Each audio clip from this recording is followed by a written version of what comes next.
Assalamualaikum warahmatullahi wabarakatuh.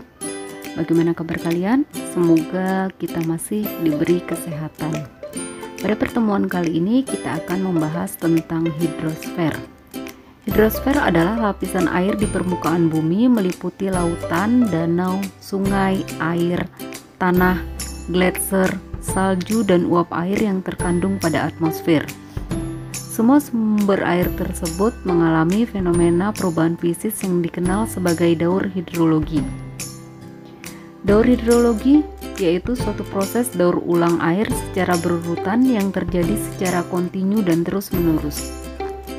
Jenis-jenis daur hidrologi meliputi daur pendek, daur sedang, dan daur panjang. Daur pendek yaitu peristiwa penguapan air laut yang terpapar sinar matahari menjadi gas. Gas-gas yang kaya akan uap air tersebut mengalami kondensasi menjadi kumpulan uap air yang disebut awan.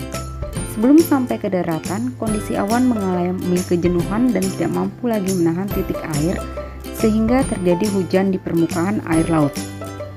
Daur sedang yaitu proses penguapan air yang berasal dari lautan. Awan yang berada di atas daratan lama-lama mengalami kejenuhan lalu jatuh ke bumi sebagai air hujan. Air hujan tersebut mengalir melalui selokan, sungai, dan saluran lain sehingga kembali ke laut. Daur panjang yaitu proses penguapan air di lautan yang kemudian terbawa oleh angin ke arah daratan. Pada ketinggian tertentu, pendinginan uap air tersebut melampaui titik bekunya hingga menyebabkan terbentuknya awan yang mengandung kristal es. Awan tersebut selanjutnya turun sebagai hujan es atau salju. Perairan darat meliputi danau dan telaga, rawa, sungai, serta air tanah. Danau atau telaga yaitu perairan darat yang terbentuk dari kumpulan air tawar dalam ukuran besar. Kumpulan air ini menempati sebuah cekungan di daratan dengan tepian berkontur curam. Secara alamiah, danau terbentuk dari proses vulkanik ataupun tektonik. Danau vulkanik merupakan cekungan akibat peninggalan aktivitas vulkanik seperti letusan gunung berapi yang terisi air hingga membentuk danau. Contohnya Danau Toba, Danau Tiga Warna, dan Telaga Sarangan. Danau tektonik merupakan cekungan akibat pergeseran lempeng kerak bumi di daerah patahan yang terisi air hingga membentuk danau.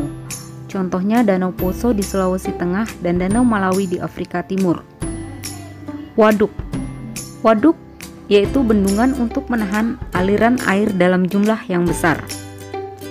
Embung yaitu bangunan buatan berbentuk cekung yang memiliki tujuan menampung kelebihan air hujan yang digunakan sebagai persediaan air saat musim kering tiba. Embung dapat dibangun baik di aliran sungai atau tempat lainnya dengan ukuran yang lebih kecil dari waduk. Rawa yaitu genangan air dalam ukuran luas yang terbentuk secara alami karena drainase air yang terhambat. Fisik rawa dapat berupa kubangan lumpur atau genangan air, dangkal, dan berlumpur. Sungai. Sungai merupakan jalur aliran air yang membentang dari dataran tinggi hingga ke laut. Sungai terbentuk secara alami oleh proses alam. Badan hulu sungai terbagi menjadi 3 yaitu hulu sungai, bagian tengah sungai, dan hilir sungai.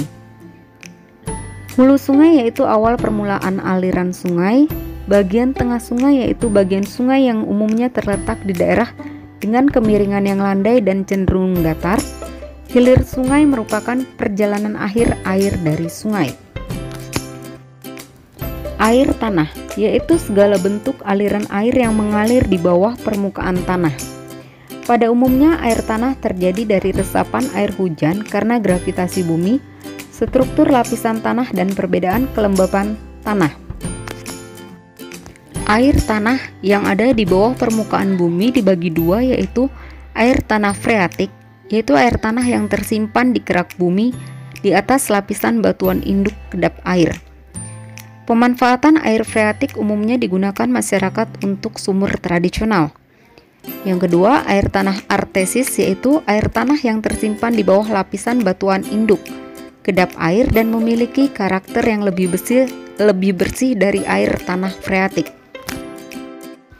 Lautan. Secara umum, laut merupakan kumpulan air asin yang sangat besar dan menghubungkan antar daratan di permukaan bumi. Ada 4 jenis lautan, yaitu samudra.